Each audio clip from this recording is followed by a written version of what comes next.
Every club. Every day. The Global Sports Podcast Network.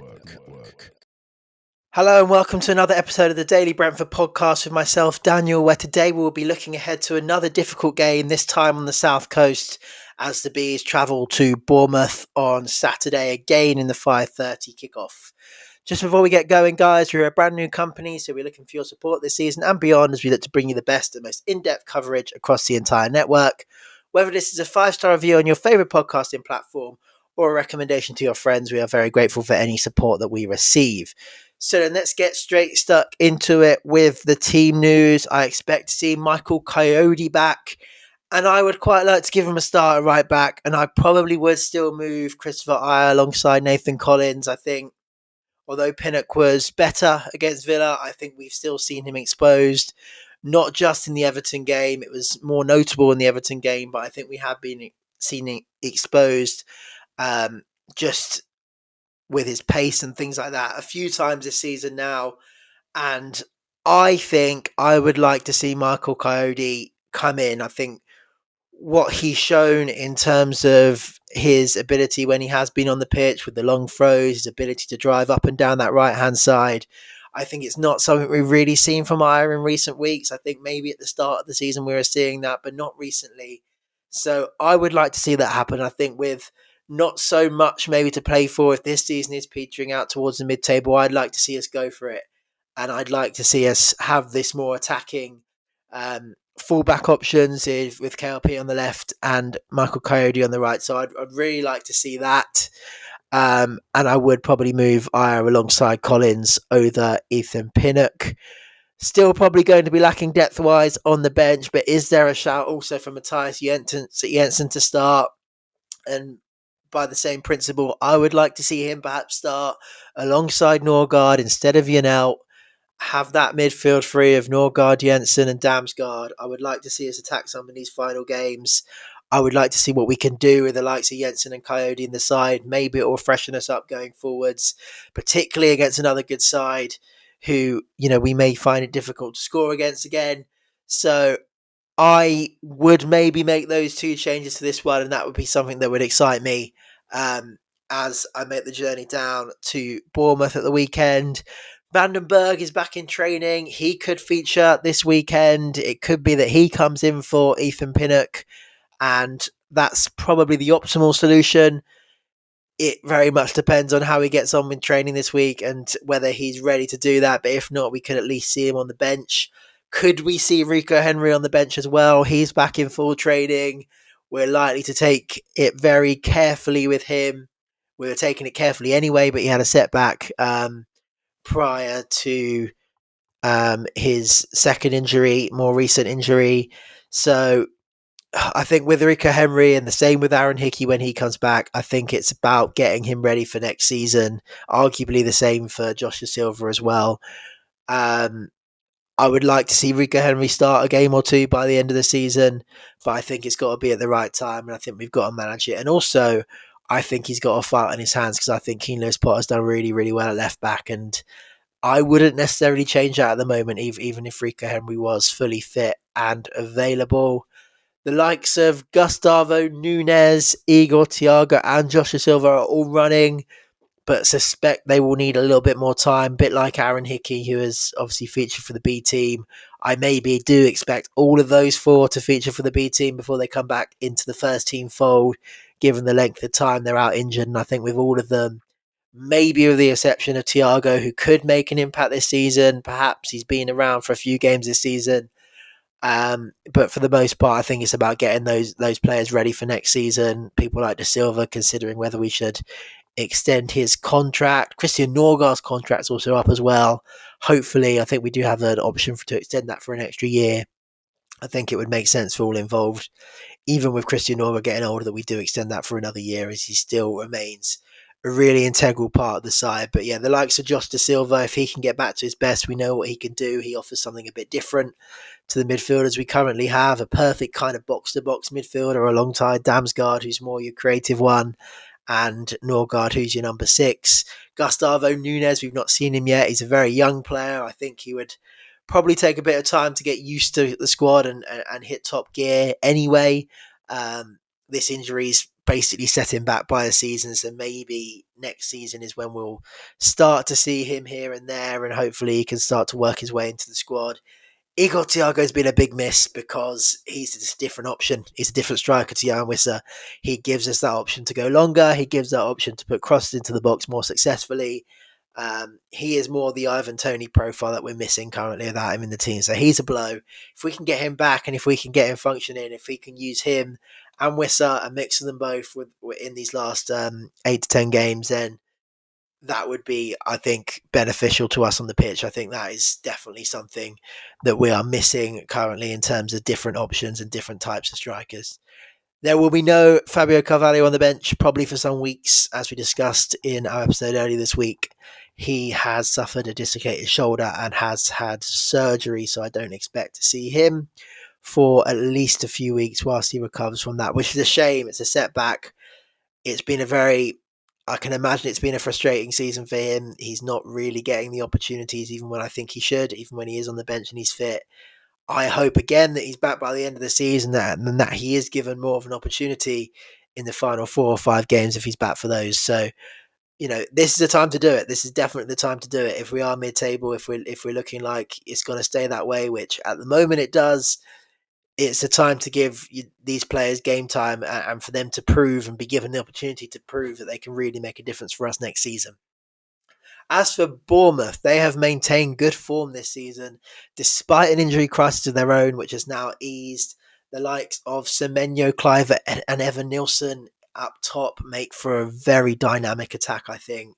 And I really like the signings they made in recent years. They remind me a bit like the new Brighton, let's say. I think that they're destined to make a lot of money on some of these players. I really like Kirkez at left back, very young player again, super quick going forward, excellent cross for the assist he got against Spurs at the weekend. And also Howson and Zabani at centre back, one of the youngest, the most up and coming centre back pairings in the Premier League. I think Kirkez, Howson and Zabani, all of them may leave Bournemouth at some point, but I think they can be confident that they'll get a really, really big fee for those combined. So very exciting times. I think if I was a Bournemouth fan, I would have fought. Zabani, just so everyone knows, he missed the last game through suspension. He had a red card, I think, in early February. He will be back for this one, having served his 3-game ban. So after the break then, I will be discussing our previous record against Bournemouth season in general, and how I think it will pan out on this occasion. Every club, every day. The Global Sports Podcast Network. Your body is unique, and Global Sports Podcast Network has partnered with Bioniq, the world's most personalised supplements. Bioniq provide 100% tailor-made supplements designed to deliver precisely what your body needs at exactly the right levels to optimise your health. No guessing. So click the link in the show notes. Use the code GSPN2025 for 40% off your first month's subscription. Bioniq. Don't settle for off-the-shelf solutions made for just anybody. Get what's right for you right now. Your body is unique, and Global Sports Podcast Network has partnered with Bioniq, the world's most personalised supplements. Here at the Global Sports Podcast Network, we spent a lot of time selecting our delivery platform. Zencastr came out the clear winner. With 4K video recording from your phone and AI editing that automatically removes all those ums and ahs, it's super easy to start a podcast that sounds great and is delivered efficiently. If you're ready to tell your story, check out the link in the show description to learn more about Zencastr. Every club, every day. The Global Sports Podcast Network. Hello and welcome to part 2 of your daily Brentford podcast, looking ahead to our visit to Bournemouth at the weekend and the smallest stadium in the Premier League. We've got a decent record actually against Bournemouth over the years, and they seem to be one of those teams who are actually better than they've ever previously shown against us. I don't ever really particularly remember, certainly in the Premier League, Bournemouth looking hugely impressive as they sometimes do, particularly against the top teams in the league, and as they have done for so much this season. We're actually unbeaten in the Premier League against them with 3 wins and 2 draws, including an entertaining 3-2 victory at the G-Tech earlier this season when Bournemouth twice went ahead, but were pegged back with 2 goals from Wissa and a goal from Damsgaard. I think the second or third goal, I remember that was the one where there was brilliant work from Yanel and KLP in midfield. I think there's a nutmeg involved. Yanel played a great ball into Wissa to finish off. That's what we want to see at the weekend. That is some of the football that we perhaps haven't seen, certainly the G-Tech, in recent weeks. Bournemouth themselves are currently winless in 3 in the league, which is their worst form for some time. Although I watched their game against Spurs at the weekend, they definitely should have won. They were 2-0 up, got pegged back. Really unlucky not to win that game. Probably should have scored more than the 2 goals that they did get. They are still, however, currently 6 points ahead of Brentford and are right in the scrap for Europe. Only 3 points behind 5th spot and a likely Champions League space.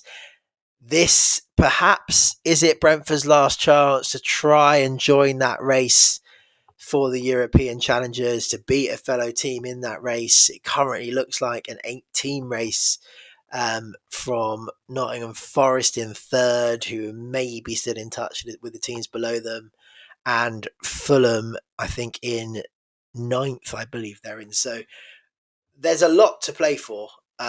If Brentford are to get into that group of teams, we do have Newcastle away after this, followed by, I believe, Chelsea at home, Arsenal away. So I think it's very unlikely, but I think if we're going to do it and if we're going to put ourselves in this scrap, we need to beat a team like Bournemouth, just so we go 3 points behind them and just so we start to close a gap on at least one of those teams in that group ahead of us. I think the fact that Crystal Palace have picked up recently and have gone above us now make our task even harder, and I just can't see the consistency coming from these games coming up. But we've got to go for it. We've got nothing else to play for this season. We've got to go for it. We've got to see what we can do, and I think it starts here. It has to start here, and I think anything less than 3 points, I think we can probably say it's nearly over in relation to us getting into that race. Can we take positives from our previous meetings against Bournemouth? They've been very successful this season against the better sides. They're very good on the counter-attack, similar to us at times in how they like to play. They've got a dynamic forward line. They like to get forward quickly. They're not afraid to defend their box. But I'm thinking that they could struggle if maybe we sat in and tried to play them at their own game with our own front four, which are dynamic in their own right. Damsgaard, Wissa, Sharda and Bumo. If they're on it, then I feel like we could have some joy playing in that way. And as Bournemouth are at home, as Bournemouth, are a team in the top half of the table doing what they're doing, they may feel that they can take control of this game. And if they do that, if they take control of the midfield, we might be content to sit back a little bit, hit them on the break, and maybe beat them at their own game. So I think we do have a chance in this one. I think our Thomas Frank style matches up well to how Bournemouth normally play. As I said, we've got a good record against them. As an away day, it's the smallest stadium in the Premier League, and I do think that does have some type of impact. If you think the next game after Bournemouth, we're away at Newcastle, I think if you compare the two, Newcastle can be very intimidating. The home atmosphere there is very, very good. There's a lot more fans in the stadium. The away fans are up in the gods at Newcastle. So I think it plays into our hands a little bit, considering we're also a team that play at a smaller stadium. Could, the players be a bit more confident to express themselves in somewhere like this? Perhaps. It's also a stadium close to the pitch. Fans are close to the pitch. It gives a bit of Griffin Park vibes, but more modern, let's say, given the stadium itself is not that old. We do, though, if we are to get a result, have to learn from our previous games. I think we need our front four on form. The likes of Brian and Bumo, especially in recent weeks, I think has been a bit off it. It's not something a top 6 club would necessarily tolerate if he was playing for them. I think he has been unfortunate that he's been fortunate. Sorry, that there's been no one on the bench to really come in and replace him in some of these games. Because I think he has gone a little bit missing. He's been a bit frustrating to watch in the last few weeks. But we know what he can do at his best. We need him on form. We need Wissa on form. We need Sharda on form. We need Damsgaard back to his best, who had a rare, quiet game at the weekend against Aston Villa. We've given away some big opportunities as well at the back in recent weeks. You know, the one-on-ones against Everton. There was one-on-one as well against Villa. We've got to be solid at the back. Bournemouth, I think, will create chances. They've got, again, like I said, a dynamic forward line. So I think it'll be a difficult game. I think it'll be a close game. I do think we'll be in it. I think it will be a strong effort. Like I said, my previous experience of Bournemouth playing against Brentford, you know, they don't always necessarily play to their best level, or we seem to be able to do something to nullify them. So I'm hoping it might be possible to do that again this time round. My prediction, I'm going to go 1-1. I'm not fully convinced we have what it takes to close the gap on those European places. Or Bournemouth, I think they are a different beast. I think this is probably the best shape they've ever been in when we faced them. So I do think they'll pose a challenge. I do also think we'll pose them a challenge with our style and with how Thomas Frank likes to play. So I'm going to go 1-1, and I'm going to go Johan Wissa on the score sheet and Brian Mbeumo to be a bit brighter than he has done recently. So that wouldn't be enough, in my opinion. That wouldn't be enough to really put us into that European conversation. But as an isolated result, it wouldn't be a bad one.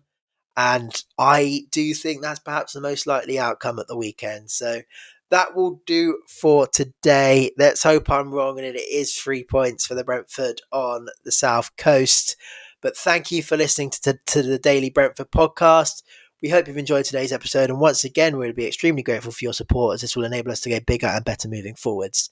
Daily Brentford can be found on X, Instagram and TikTok under the handle @GSPN Brentford. We'll be back again on Monday, where we'll be reviewing the action from the weekend. Until then, from myself, thank you for being with us. Every club, every day.